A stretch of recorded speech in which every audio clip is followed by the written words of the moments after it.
Channel grammar and fans. இந்த வீடியோவில் 8ஆம் வகுப்பு கணக்கு அலகு 4 வாழ்வியல் கணிதம் பயிற்சி 4ல் 4 கணக்குகளில் 4, 5, 6 மற்றும் 7வது கணக்குகளுக்குரிய விடைகளை விளக்கமாக பார்க்கலாம். 1, 2 மற்றும் 3வது கணக்குகளை இதற்கு முந்தைய வீடியோவில் நம்மளோட கிராமர் அண்ட் ஹேண்ட் சேனலில் போஸ்ட் பண்ணியிருந்தோம். 4வது கணக்கு, ஒரு சோப்பு தொழிற்சாலையில் நாளொன்றுக்கு 15 மணி நேரம் வேலை செய்து 6 நாள்களில் 9600 சோப்புகளை தயாரிக்கிறது. நாளொன்றுக்கு கூடுதலாக 3 மணி நேரம் வேலை செய்து 14400 சோப்புகள் தயாரிக்க எத்தனை நாள்கள் ஆகும் கேட்டிருக்காரு. ஒரு சோப் ஃபேக்ட்ரி இருக்குது. அதில் யூஸ்வலாக பார்த்தீங்கன்னா ஒரு நாளைக்கு 15 மணி நேரம் வேலை செய்கிறாங்க. அப்படி ஒரு நாளைக்கு 15 மணி நேரம் வேலை செஞ்சாங்கன்னா 6 நாளில் 9600 சோப்பு தயாரிச்சிடுறாங்க. நாளொன்றுக்கு கூடுதலாக 3 மணி நேரம், ஆல்ரெடி 15 மணி நேரம் செய்யறதுக்கு போல் என்ன பண்ணலாம், 18 மணி நேரம் வேலை செஞ்சால் 18 மணி நேரம் வேலை செஞ்சு 14400 சோப்புகள் தயாரிக்கிறதுக்கு எத்தனை நாள்கள் ஆகும் அப்படின்னு சொல்லி கேட்டிருக்காங்க. இதில் என்ன சொல்லியிருக்காங்கன்னா, சோப்புகளின் எண்ணிக்கை, நாள்கள், வேலை நேரம் சொல்லியிருக்கிறாங்க. நம்ம இதுக்கு முந்தின கணக்குகளெல்லாம் இந்த D1, T1, W1 அப்படியெல்லாம் வச்சு போட்டோம். உங்கள் புக்கில் அந்த மாதிரி ஒரு ஃபார்முலா கொடுத்துருக்கிறது. இப்போ இனி வர கணக்குகளில் ஒரு மெத்தடில் உங்களுக்கு சொல்லித்தரேன். அது ஈஸியாக இருந்தால் நீங்கள் பழைய கணக்குகளுக்கும் அதையே ஃபாலோ பண்ணுங்கள். இப்போ என்ன சொல்கிறாங்க, 9600 சோப்புகள், அதாவது நாளொன்றுக்கு அதாவது 15 மணி நேரம் வேலை செய்தால் 6 நாளில் 9600 சோப்பு செய்வாங்க. கூடுதலாகனா 15 மணி நேரங்கிறது 18 மணி நேரம் வேலை செஞ்சு 14400 சோப்பு தயாரிக்கணும்னா எத்தனை நாள்கள் வேலை செய்யணும் அப்படின்னு சொல்லிக்கிறாங்க. இல்லை மா அப்படின்னா நேர்மாறல், மானா எதிர்மாறல். அப்போ நேர்மாறல்னா என்ன, எதிர்மாறல்னா என்னென்னா, ஒன்றினுடைய எண்ணிக்கை அதிகரிக்கும் போது இன்னொன்று அதிகரிக்கணும், ஒன்று குறைஞ்சா இன்னொன்று குறையணும். அப்படி இருந்தால் தான் அது நேர்மாறல். ஒன்று அதிகரித்தா இன்னொன்று குறையிறது, ஒன்று குறைஞ்சா இன்னொன்று அதிகரிக்கிறது, அந்த மாதிரி இருந்ததுன்னா எதிர்மாறல். இந்த கான்செப்டை நீங்கள் வாங்கிக்கிங்க சில்ட்ரன். எப்படி நம்ம கம்பேர் பண்ணலான்னா, இந்த என்ன கேட்டிருக்காங்களோ அதை கொடுத்துருக்குற மதிப்போட கம்பேர் பண்ணணும். இப்போ இதை பாருங்கள், சோப்புகளின் எண்ணிக்கை போல 9400லேருந்து 14400 அதிகரித்திருக்கிறது. அப்போ சோப்புகளின் எண்ணிக்கை அதிகரித்தா நிறைய சோப்பு வேணும்னா நிறைய நாள் வேலை செய்யணும். அப்படிதான்டா, நிறைய நாள் வேலை செஞ்சால் தானே நிறைய சோப்பு செய்யணும். அப்போ சோப்புகளின் எண்ணிக்கை அதிகமானால் நாட்களின் எண்ணிக்கையும் அதிகமாகிறது. எனவே இது நேர்மாறல். நேர்மாறல்னா மேல் நோக்கி அம்புக்குறி போட்டுக்கோங்க. இப்போ இதை மறந்துட்டு இது ரெண்டும் நம்ம கம்பேர் பண்ணலாம். வேலை நேரம் 15 மணி நேரத்துலேருந்து 18 மணி நேரமாக அதிகரித்திருக்கிறது. அப்போ ஒரு நாளைக்கு எக்ஸ்ட்ரா டைம் ஒர்க் பண்ணணும்னா நாள்கள் என்ன ஆகும், கம்மி. ஒரு நாளைக்கு 5 மணி நேரம் வேலை செஞ்சோம்னா 10 நாளில் முடிக்கலாம்னா ஒரு நாளைக்கு 10 மணி நேரம் வேலை செஞ்சால் சீக்கிரமாக முடிச்சிடலாம் இல்லையா. அப்போ வேலை நேரம் அதிகரித்தால் நாட்களின் எண்ணிக்கை குறைகிறது. அதனால் இது எதில் இருக்கிறது, எதிர்மாறலில் இருக்கிறது. அப்போ வேலை நேரம் நாட்கள் எதிர்மாறலில் இருக்கிறது, சோப்புகளின் எண்ணிக்கையும் நாட்களும் நேர்மாறலில் இருக்கிறது. அப்போ ஃபஸ்ட்டு உங்களுக்கு நேர்மாறல்னா என்னன்னு சொன்னேன், எதிர்மாறல்னா என்னன்னு சொன்னேன். இந்த கணக்கில் எது நேர்மாறல், எது எதிர்மாறல்னு சொன்னேன். சரி, கணக்கு போடும்பொழுது என்ன பண்ணணும்னா, நேர்மாறல் இருக்கிற ரெண்டு மதிப்புகளை தலைகீழாக எழுதணும், எதிர்மாறல் இருக்கிற மதிப்புகளை அப்படியே எழுதிக்கணும். கேட்டிருக்கிறத லெஃப்ட் சைடு வச்சுக்கணும். அப்போ என்ன கேட்டிருக்காங்க, நாள்கள் எக்ஸ் கேட்டிருக்காங்க, அது லெஃப்ட் சைடு வச்சு ஈக்குவல் டு போட்டு மீதி ஒன்று கொடுத்துருப்பாங்க இல்லையா, அதை போட்டுக்கணும், பெருக்கல் போட்டுக்கணும். அப்போ நேர்மாறல்னு தலைகளாக எழுதணும் இல்லையா, அதை இப்போ 14400 போட்டு கீழே 9600 போட்டாச்சு. இது எதிர்மாறல் இருக்கிறதுனால அப்படியே எழுதணும், 15/16ன்னு எழுதணும். நான் என்ன பண்ணிக்கிறேன்னா 2 0வையும் அடிச்சிட்டேன்டா. அடிச்சுட்டு 8 12 96, 12 12 144 அந்த மாதிரி வாய்ப்பாடு சொல்லி அடிச்சிட்டேன். அடுத்து என்ன பண்ணியிருக்கேன்னு கேட்டிங்கன்னா, இதை அடிச்சிருக்கிறேன் நான். எப்படின்னு இது அடுத்து 4ஆம் வாய்ப்பாடு, 2 3 12, இங்கே 1 3 6 3 18.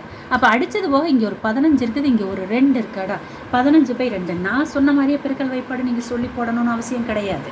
நீங்கள் இதே 5ஆல் அடிக்கலாம், 15ஆல் அடிக்க முடிஞ்சால் அடிக்கலாம், இதை எப்படி வேணாலும் அடித்து போடலாம். இப்போ ஃபைனலாக 15/2, 15 2ஆல் வச்சா 7 2 14 போக மீதி 1/2 அம்மா.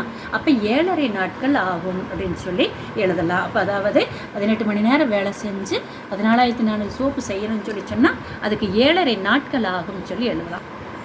அடுத்த கணக்குப்பா, எத்தனாவது கணக்கு, 5வது கணக்கு போகலாமா. 6 சரக்கு வண்டிகள் 5 நாள்களில் 335 டன்கள் சரக்குகளை அதாவது ஒரு இடத்துலேருந்து இன்னொரு இடத்துக்கு கொண்டு போகிறது தான் என்னது, இடம்பெயர்தல்னு அர்த்தம். அப்போ 6 சரக்கு வண்டி எடுத்துக்கிறாங்க, 5 நாள் ட்ராவல், 5 நாள் ஓட்டுறாங்க. அப்போ 135 டன் எடையை ஒரு இடத்துலேருந்து இன்னொரு இடத்துக்கு கொண்டு போயிடுது. அப்போ 1800 டன் சரக்கு இருக்குது, 4 நாளில் கொண்டு போகணும். அப்போ எத்தனை வண்டிகள் வேணும் அப்படின்னு சொல்லி கொடுத்துக்கிறாங்க. நம்ம என்ன பண்ணணும், என்ன கொடுத்துருக்காங்க இல்லை ஃபஸ்ட்டு எழுதவும் இல்லையாம்மா. அப்போ வண்டிகள் கொடுத்துருக்காங்க, டன்கள் எடை கொடுத்துருக்காங்க, நாள்கள் கொடுத்துருக்காங்க இல்லையாம்மா. அப்போ 6 வண்டிகள் 135 டன் எடையை 5 நாளில் கொண்டு போனால் 1800 டன் எடையை 4 நாளில் கொண்டு போகிறதுக்கு எவ்வளவு வண்டிகள் ஆகும்? நீ இதை ஃபஸ்ட்டு, இதை செகண்ட், இதை தேர்டு என்ன வேணாலும் எழுதிக்கலாம். நம்மளோட கான்செப்ட் என்னன்னு கேட்டீங்கன்னா, டன்களுக்கு நேரம் டன் எழுதணும், நாளுக்கு நேரம் நாள் எழுதணும், வண்டிக்கு நேரம் வண்டி எழுதணும், அவ்வளவுதான், வேற ஒன்றும் இல்லை. சரியாடா? இப்போ என்ன பாரு, நான் என்ன சொல்லிக்கிறேன், என்ன கேட்டிருக்காங்களோ அதை ஒவ்வொரு மதிப்போட கம்பேர், இதை நீ மறந்துடு. இது ரெண்டை கம்பேர் பண்ணு. டன்களின் எண்ணிக்கை 135 டன்னு தான் ஃபஸ்ட்டு இடம்பெயர்த்தாங்க. இப்போ 1800 டன் கொண்டு போகணும். அப்போ டன்களினுடைய எண்ணிக்கை என்ன ஆயிடுச்சுன்னா அதிகரிக்கிறது. அப்போ நிறைய எடை கொண்டு போகணும்னா நிறைய வண்டி வேணும் இல்லையா? புரியுதாடா? நிறைய இடம் கொண்டு போகணும்னா நிறைய வண்டி வேணும். அப்போ இது எதில் இருக்குது? நேர்மாறல். நேர்மாறல்னா நான் மேல் நோக்கி அம்புக்குறி போட்டேன். இப்போ இந்த சென்ட்ரல் இருக்கிறத நீ மறந்துடு. நாள்கள் வண்டிகள் எடுத்துக்கோ. நாள்கள் 5 நாள்லேருந்து 4 நாளாக குறைஞ்சிருக்குது.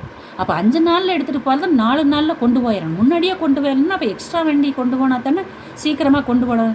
அப்போ நாள்களின் எண்ணிக்கை குறைந்தால் வண்டிகளின் எண்ணிக்கை அதிகமாகும். அப்போ ஒன்று குறைஞ்சி ஒன்று அதிகமானால் அதுக்கு என்னது? எதிர்மாறல் பேர். இனி நம்ம போட்டுடலாம். நான் சொன்னதை ஞாபகம் வைங்க. என்ன கேட்டிருக்காங்களோ லெஃப்ட் சைட் போட்டுக்கணும், ஈக்குவல் டு போட்டுக்கணும், ஒரு மதிப்பை போட்டுக்கணும். நேர்மாறல்னா தலைகள், அதாவது 1800/135 எழுதணும்.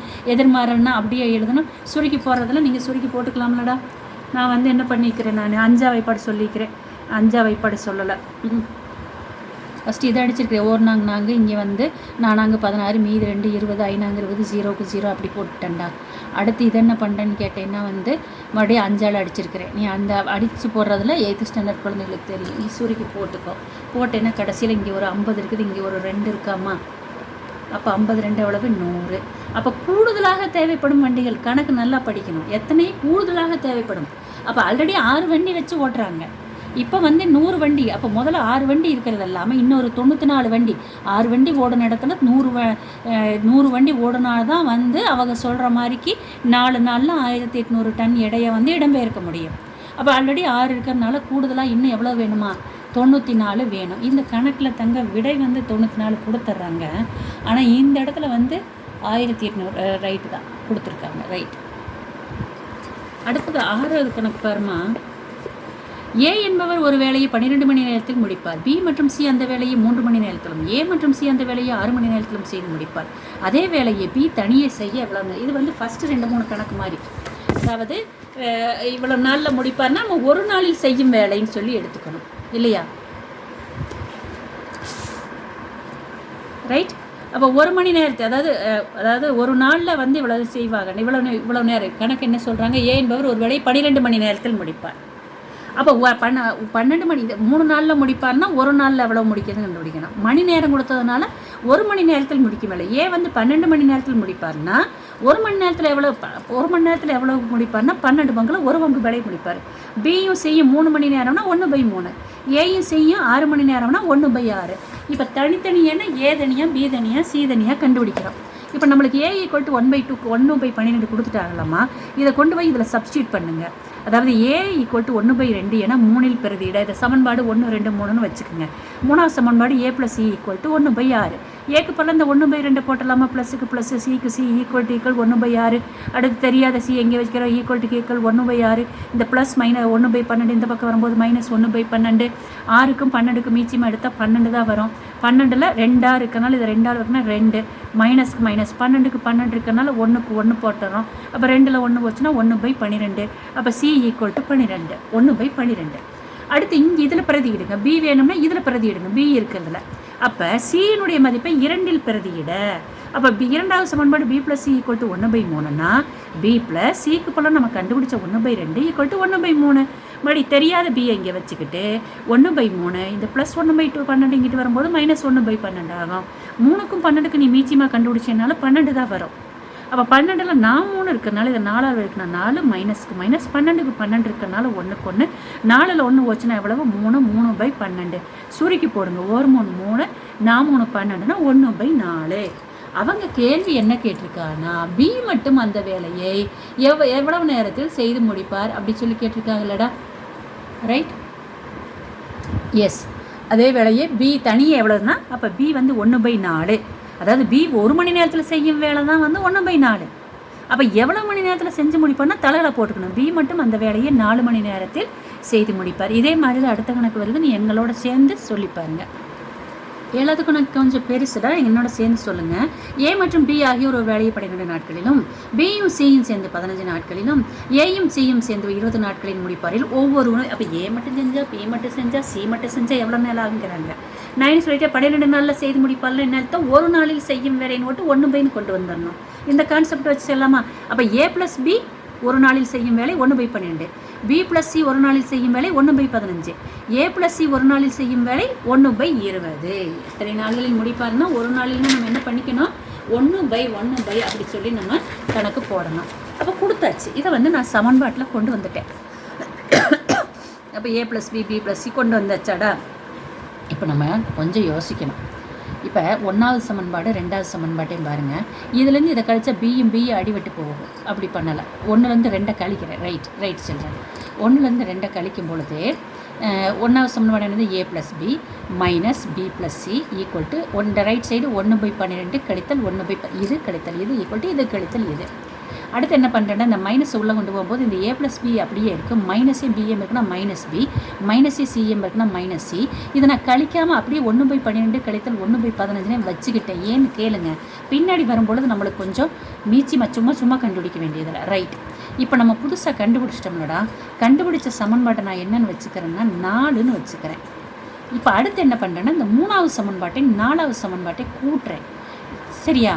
கூட்டும் பொழுது 3வது சமன்பாட்டை 4வது சமன்பாட்டை கூட்டுறேன். இங்கே தப்பாக போட்டுக்கிறார். மைனஸ் பிஎம் இருக்குன்னா -b, மைனஸ் சிஎம் இருக்குன்னா என்ன வரும்? -c. அப்போ இந்த இடத்துல நோட்ஸ் அழகாக எழுதியிருக்கலாம். என்ன எழுதிக்கலாம்? ஏ - சி ஈக்குவல் டு 1/12 கழித்தல் 1/15ங்கிறது என்னது? 4வது சமன்பாடு. யோசிச்சு பாருடா. இங்கே ஏ + சி இங்கே இருக்குது, ஏ - சி இருக்கா? இது ரெண்டே கூட்டும் போது சி அடிவிட்டு போனால் நம்ம ஏயினுடைய மதிப்பு கண்டுபிடிக்கணும் இல்லையா? அப்போ யோசிக்கணும், எந்த சமன்பாட்டை எடுத்தால் எதை கேன்சல் பண்ணலான்னு யோசிக்கணும். அப்போ ஏ + பி, அதாவது 3வது சமன்பாடு ஏ + சி ரைட்டடா. 4வது சமன்பாடு ஏ - C equal to right side வா. இங்கே என்ன இருக்குன்னா 3வது சமன்பாட்டில் ரைட் சைடு என்ன இருக்குது? 1/20 ப்ளஸுக்கு ப்ளஸ்ஸு. ஏ - சியினுடைய மதிப்பு என்னது? 1/12 கழித்தல் 1/15.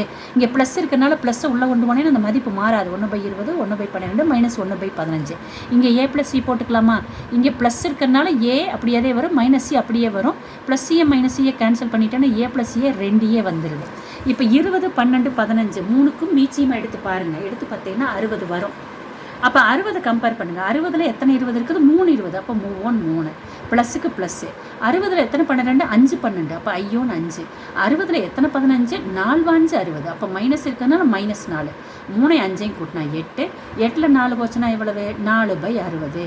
1 4 5 4 60ன்னு அடித்து போட்டிங்கன்னா 2A ஈக்குவல் டு 1/15னா ஏ வேணும்னு சொல்லும் பொழுது 1/15. இந்த 2 ஏன்னு என்ன அர்த்தம்னா வந்து 2 பெருக்கல் ஏன்னு அர்த்தம். இந்த 2 இந்த பக்கம் வரும்போது தலைகீழாயிரும்.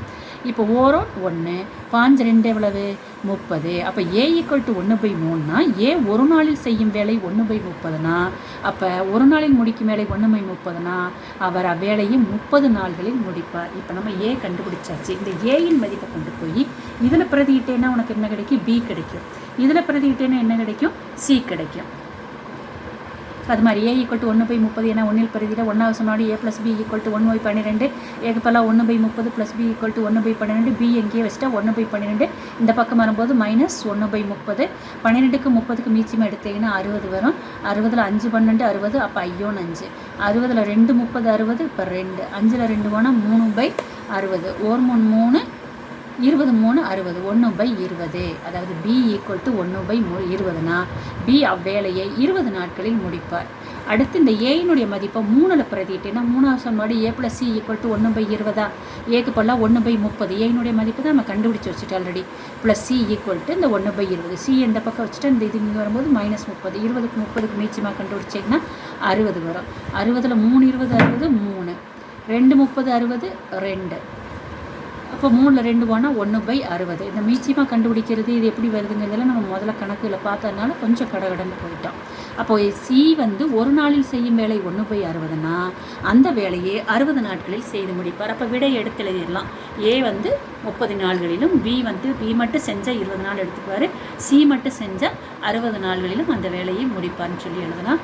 அடுத்து இருக்கிற 8 9 கணக்குகளுக்கான 8 9 10 கணக்குகளுக்கான வீடியோவை அடுத்த வீடியோவில் பார்க்கலாம். அதுக்கான விடையை அடுத்த வீடியோவில் பார்க்கலாம். தேங்க்யூ.